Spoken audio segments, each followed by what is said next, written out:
Alright, so here we're going to have a quick review of the Dita Project Mecha. This is a single dynamic driver IEM by Dita. I've loved their stuff in the past. And so yeah, let's talk about it. First of all, the box looks pretty cool. I like it. It's not bad. Open this up here. Very neon, very like unique. This up here. This does retail for around $900. That up. Take these out here. You got some paperwork and stuff that you don't care about, and some stickers like it's an Apple product or something. Alright, move that to the side here. Got a case, again, from the same one as the Project M. Take these out. These are the IEMs themselves. And we got the tips. Alright, let's put the box to the side here. First of all, the tips. These are pretty much final E-tips from what I understand, just different color. I do like that they come in these smaller sizes that I can't really find Project E-tips in usually these sizes, so it's pretty nice that they come in like small, well, extra small, medium, large, and then extra large. It's nice that it has a lot of sizes, but it only comes with this set of tips, no alternative tips with like different bore sizes to change the sound, which kind of sucks. But I mean, yeah, they're a good set of tips though, high quality. Anyway, and they do glow in the dark, which is kind of weird, but yeah. Anyway, let's put that to the side now. Let's talk about the case here. It is the same case that came with the Project M, which is kind of disappointing because this is such a more expensive set, and also this case just feels kind of like, it's cool, I guess, and like looks, but like it's a novelty, it wears off. But overall, I would prefer something a little bit more like, I don't know, softer on the outside, so it like has more impact resistance. This is just kind of hard plastic. So open this up here. We have the connectors for the modular cable, and we have the churro cable, they call it. Alright, and then these tips were not actually come with the set. Anyway, let's close this up here. Anyway, here's the cable. They call it the churro cable. It feels kind of like the cables that come with Hi-Fi-Man over-ear headphones, if you've ever had those before. Except the inner cable is nicer quality, but the outside still has that feeling. Like it's like a really weird, like plasticky feeling on the outside. I don't like the coating, but the inner cable is nice and supple, so it is not like super tangly and stuff like that. It's overall a fine cable. I don't have an issue with it. It's not amazing though, but it's a fine cable. There's no issues. I do like the modular system here. You just twist this. Oh, get the focus. Come on, there we go. You just twist this open. You unplug it. Come on, there we go. And you get one of these, and you can plug it in, and there you go. It is a nice cable system. Anyway. So also it does come with a USB-C plug for the cable, which is very rare and unique. I do like that. It's a great add-on. It is a nice touch. For this price, it's really cool to just like for them to go the extra mile because you're paying such a high cost. Anyway, overall I do like it. I do wish the cable was not what do you call it? Angled like this. I wish it was a straight cable. I don't really like angled connectors, but that's pretty much a preference. Wow, that was a crazy voice crack. I don't know if you heard that. Alright, and let's close this here. Alright, let's put this aside. Let's talk about the IEMs themselves. These are interesting looking. That's all I can say. When I saw them online, I thought these were really ugly, but they're actually, in person, they look a lot better than in photos. So, I think you'll like them. I mean, I don't know. It depends on your preference, but they're very simple. They're hard to dislike. There's not much going on. It's just a simple titanium shell. It is very nicely built, feels pretty hefty in the hand. Overall, it is a nice, come on, focus please, nice quality set, build quality on the set of IEMs. It's pretty good. It is 2-pin as well, not recessed, just flush connector. And yeah, so that's enough of that. Let's talk about comfort real quick.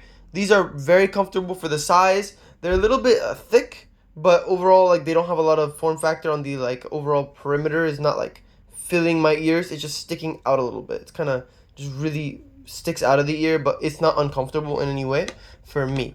Anyway, now let's finally get on to the sound, what you care about. Let's go bass mid-size. Start with the bass. The bass is nice, but honestly I would prefer a little bit better at this price point.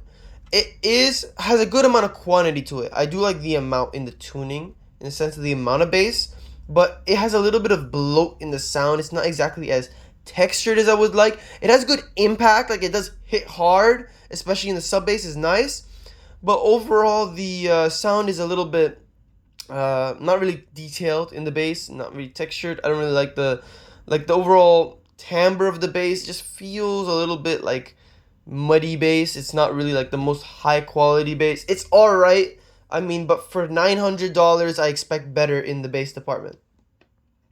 All right, now on to the mids. The mids are good quality. I like them. They're detailed. They're nice, but they're very pushed back for my preference. Vocals sound a little bit distant. Sometimes female vocals come a little bit closer when you get into the upper mid range, but when it comes to the lower mid range with male vocals or instruments are a little bit closer than vocals from my experience, but just barely. Still, male vocals are a bit pushed back, like way too pushed back actually for me, and female vocals they're like a little bit too far away. And then when you get into the upper mid-range vocals, a little bit higher voice vocalists, then they're like a little bit closer. Overall though, I don't really like the vocal performance too much. It's just too distant for me, but it is more of a preference thing. If you like a V shape, then I can see why you wouldn't really mind this pushback vocals. The quality is good though. Going on to the treble. Now this is where my experience has differed from like almost every other review I've seen on the internet. I don't know what's going on. I don't know if it's the depth that I put these in my ears. I don't know what's happening. But the treble on these is harsh for me. More harsh than the Project M, than the Dream XLS, to the point where I don't really want to use these that much. They're fine. Like I can use them. They're not going to kill me. But the treble is still just in very, very sharp and very prominent in the track, very forward, much more forward than the mid-range, and honestly more forward than the bass. Though the bass still has a little bit more prominence, it's kind of like the bass is here, mid-range, and then treble is like up there. Like it's kind of crazy the amount of treble I have experienced on these things. I was really surprised because everybody's like, this is the warmest Dita, this is the least treble, it's not gonna kill my ears finally, like, because most people, a lot of people, not most, let's say like half of the people I've seen that use the Project M or the XLS, they're like, oh, there's too much treble. These ones, they all say, oh, this is the warmest one, there's no treble problems, but for me, this is the most treble problems. I don't know, let me know your experience in the comments if I'm not alone here, but the treble on these were pretty sharp for me, and overall, like, the upper mid-range was more or less okay, but like the treble, the upper treble, really sharp for me on these, not very enjoyable. Now, going on to technicalities. Detail wise, these are excellent. These have great detail, especially for a single dynamic, but honestly, just overall, they're a very detailed set of IEMs. The depth and imaging is fantastic on here. It is reminiscent of the Dream XLS, but not quite as good. Still very solid though. Dita is great at getting a deep sound stage with a wide stage as well. These I wouldn't say are the widest things in the world, but they have a good stage. It is a very well defined stage.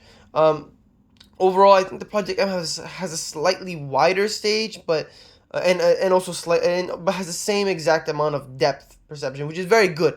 The Project M has great depth, so honestly, like it's not even bad that this has the same amount of depth as the M, even though the M is cheaper, because the M is just the best deal when it comes to imaging for me in terms of price to performance for imaging. Now, despite that, and despite like the great technicalities, the imaging, and the stage being quite good, it's just not worth it in my opinion for $900. As much as I've liked Dita's other stuff, I mean this is their weakest thing I've heard so far of the three. The bass just isn't up to par with what I would expect in this price, especially for a single dynamic. You know, when you get a single dynamic, that's also like partially you're thinking, yeah, that's gonna be good bass on there. Nope, nope. This is okay at best. The mid-range is just too pushed back for me for the most part. Instruments do well on here, but I really want more presence in the vocals, especially the male vocals were really just dead to me. And just I need a more forward vocal presence for me. And the treble was just not refined enough. At this price range, I expect better performance. Are these a bad set? Absolutely not. I actually do enjoy these. I know I sound quite negative when I say the bass is bad. I don't really mean like it's awful. It's still serviceable bass. It's still decent. Like if it was a $500 set, yeah, the bass is pretty good. But like this is a $900 set of IEMs. Mid-range also, it's good quality, but just not my tuning preference.